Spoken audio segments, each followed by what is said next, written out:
Welcome everyone to the Side Draft Podcast. This past weekend at the Xfinity Series, Mid-Ohio, for the RockNRoll Tequila 170, we would have road course racing again for the Xfinity Series 2 weeks in a row. This weekend we had Justin Allgaier coming above one of the toughest guys to beat, and that is the 22 car, and manages to win. Yeah, you can't count out just an Allgaier any road course, but the 22 of Austin Cindric, he was really incredible today. And, Austin Cindric was on the pole. We would have the 15 of Catherine Legg from the UK first Xfinity Series race. Fortunately, she would finish 30th due to engine troubles. Yeah, she'd run like top 15 at one point and doing pretty good, but just her engine let go. Would have the 55 of Dylan Murcott. He would make his Xfinity Series debut. But it wouldn't last too long. It wouldn't last a single lap. He would have like some brake issues and lost it in the first few corners. Yeah. He ran into the tire barrier and just destroyed his car. So, hate that it happened. Like to see him back into the Xfinity and try another one. We would have number 3, Brendan Gaughan. He is back, and he was a good feature towards the broadcast there, giving us a lot of good information on how to get around Mid-Ohio. And yeah, it's good to see Brendan Gaughan. Like last week, he was a pit reporter and stuff. He did a real good job. And this week, he's in a 3 car and got the helmet cam and give us a lot of good insight, and really good to hear back from him. The 22 would lead early, and then we would have the brake issues for Dylan. That would cause a caution very early on. They would have the 19 of Brandon Jones and 21 of Daniel Hemrick.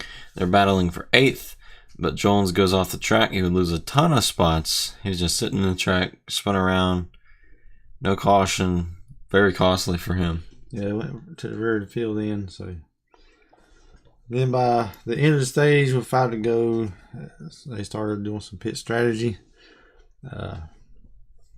And Austin Cindric from the lead would go into pits.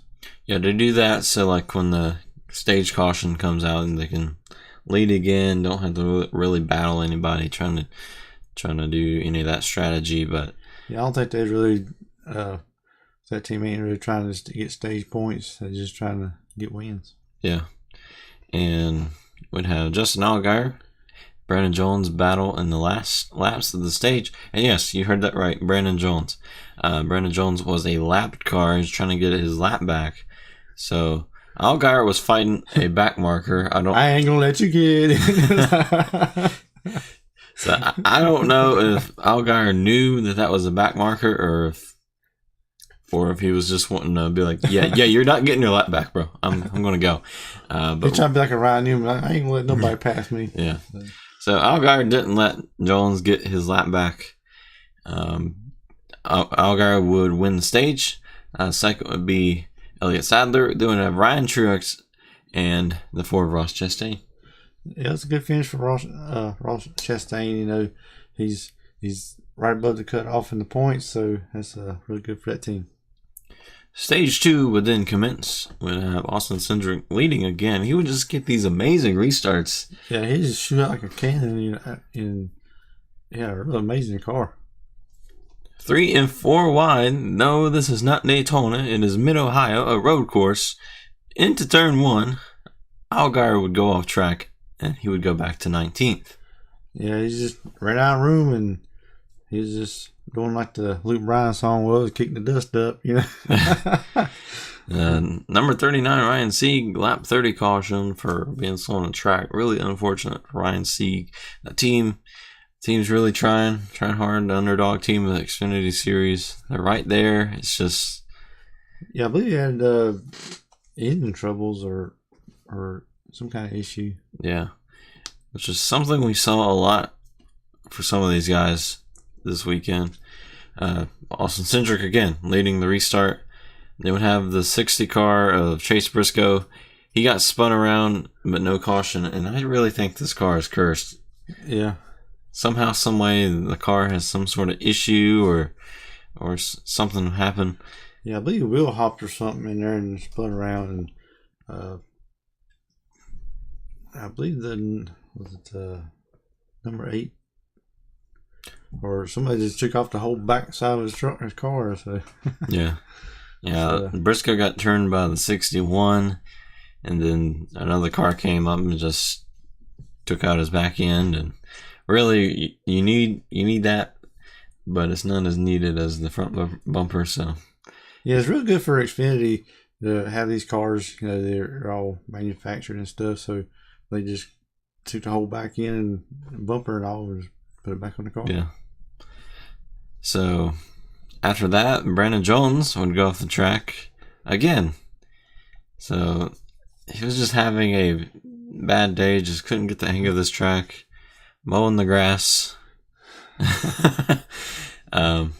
We'd have the 3 of Gone and the 11 of Truex that fight for position, but it would bite Truex as he would go off the track. No caution for him. Yeah, it's really tough to pass here, and sometimes you just had to fight for every position you get on there. You either have to give a bumper or rub up on somebody, and unfortunately Truex lost on that one, but he continued his day on. So Cindric could win the stage. Second was the 2 car. Third was the 20 car of Christopher Bell. Then we'd have Cole Custer, and in 5th we would have Daniel Hemrick. Yeah, that's a good finish for Daniel Hemrick. He had a pretty good car all day, and so did Cole Custer. He got banged up a few times and stuff, but I believe he still had a good car. Stage 3 would have the number 90, Andy Lally. He would lead because of pit strategy. He led for a few laps. Yeah, Andy Lally and Ryan Reed and LeBay, they would all stay out on that pit. So maybe some pit strategy, but it wouldn't last long because the 36, it would go off the track. And then not long after that, the number 16, Ryan Reed, would go off track, allowing the 22 to get up to P2. And yeah, I believe that scared the 22 cars. Oh, I'll get out of your way, sir. The 22 would then catch up to the number 90 of Lally. Cindric regains the lead on lap 50. 36 off track again, but no caution. And number 15 car of Allgaier would go off the track. No caution either. Yeah, I believe she had some brake issues or something going on with that car. So she spun a few times. Yeah, it was just not something she's used to. She's used to like lighter cars. Yeah. Not used to the heavier car there and the way that they brake and turn. So it's a tough day. Maybe she'll come back and have a better finish. Yeah, because I believe she got a whole lot of practice time in the car before she comes to Ohio. So I really like to see her back in the Xfinity race again. Number 3, Brendan Gaughan would go off track. So even for the veterans, it's really, really tough to get around this track. So it's not like, only the rookies are spinning. So you could be the best of the best and still have issues. There's a lot of wheel hopping going on out there, and you get the brakes hot and they just don't want to work. So he went off the track and continued on. Number 90 would get spun by the 9. So all of those cars that had that pit strategy, it wouldn't work for them because they would end up spinning somehow, some way. So it's really unfortunate for all 3 of them. And then Cole Custer would spin Allgaier, and that would cause Custer to go into the grass as well for P5, and that would causes a bunch up with the 9 and the 2. 9 had some damage. Yeah, I believe Custer was a little bit faster than Allgaier at that point, and they got in each other, and he spun Allgaier around. I think Custer spun a little bit too, and the 9 slowed up. The 2 car backed in the back end of him, and that would cause a tire rub, his tire wouldn't last too long. And the 9 would blow the tire. He would spin out, And the caution took forever. It did. It's like they were sitting there forever and ever waiting for what exactly? I don't know. I don't know. It's like, they had like 20 laps right there, and they just rubbed off about 6-7 laps. I guess whoever was in charge of pressing the caution button, he fell asleep or something. And then they had to come wake him up or something. I don't know. Hello, there's debris on the track. There's a car stop. Wake up! That would be 15 to go. Caution's out. Allgaier and Hemrick would pit, taking 4 tires. That would be the move of the race between those two. The 22 would stay out, 11 to go after the caution, which the 22 would be safe if there's no more cautions after this. Yeah, I think if no more cautions, the 22 just sail on to the victory lane. Because Allgaier and Hemrick would have to use their tires up trying to get around people. But we would have that on that restart. Elliott Sadler and the 20 would get together. The 20 would go around. And the 20 car just, his day's done after that. It goes from P2 to the P28. And the 5 cars off track. They would see the issues for Catherine Legg. 8 to go, causing a caution. Yeah, that's when her engine let go. And it was unfortunate for that team. I think they was doing a pretty decent job, so it's just real unfortunate for him. But in that fact, it would help Allgaier to kind of gain some ground back on the leader. We'd have a restart with 6 to go. Cole Custer gets into the 42 of Justin Marks, and Justin Marks goes around. And Allgaier, he would chase down the 22 car. Because he had fresher tires, and he was a little rocket ship. Yeah, he just jumped out of nowhere, and his new nickname, as I saw on Twitter, is Corn Rocket. So the Corn Rocket was boosting up there, and would have a nice little battle between him and Cindric, with Hemrick not too far behind, and the 7 would take the lead and win the race. Yeah, it was really good for Allgaier and Daniel Hemrick. They battled back up there, and I believe Hemrick finished 3rd. So the 22 car, he wasn't going away. He tried to fight real hard for the lead, but Allgaier, he was too strong for him. Yeah, it's just the way the cautions occurred. It's just wasn't good for Cindric, but it was really good for Allgaier. If it wasn't for that, I think Cindric would have just cruised to a win. But really nice strategy by Allgaier. We saw the way that some of these races come out was with pure strategy. It doesn't matter if you have the fastest car. As long as you have the right strategy, you'll get the win. And, of course, he did. And we would have some sort of issue after the race with the 35 of Joey Gase and 4 of Ross Chastain.